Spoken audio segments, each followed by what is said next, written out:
Il y a toujours un risque.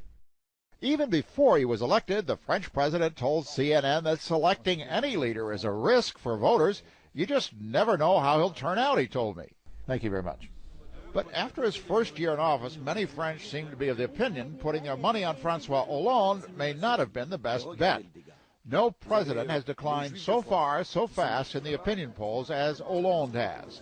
Nearly 3 out of 4 of his countrymen say they are disappointed with his first year.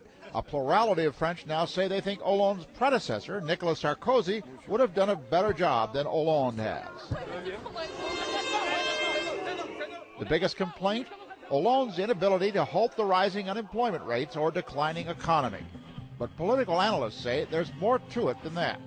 The feeling that François Hollande maybe is a not decisive person, that maybe is lacking the leadership style that the French president normally needs. Indeed, one leading news magazine here last month put out a cover story calling the president Mr. Weak. Perhaps even more worrying is the suggestion of another that France is in a pre-revolutionary state. Voilà. The reason for such alarmism is not Hollande's critics on the right, but the disaffection of his one-time supporters on the left. Many who voted for him, such as these steelworkers, believed his promises that their jobs would be protected. But they were not, and the workers, along with many others here, are disillusioned. Leading members of Hollande's own Socialist Party are openly critical of the president. There's a bad indicator on the lost in trust of the president in his own electorate. François Hollande knows that he cannot govern with only 2/3 of the Socialist Party. He needs allies.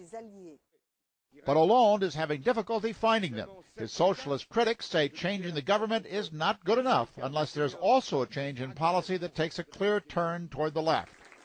Under the French Constitution, Francois Hollande still has 4 more years in office, and nothing short of a revolution could change that.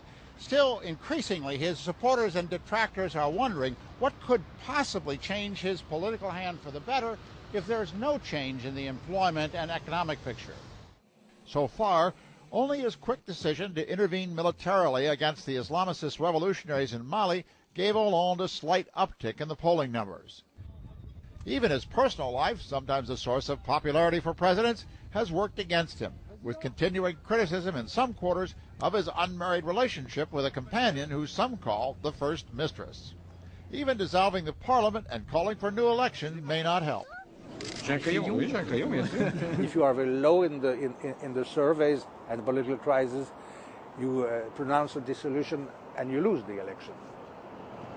That could backfire. It could be a very disaster. Could be a real political and electoral disaster. So, on both sides of the French political aisle, on the president's first anniversary in office, there are not many plans to celebrate. Jim Bitterman, CNN, Paris.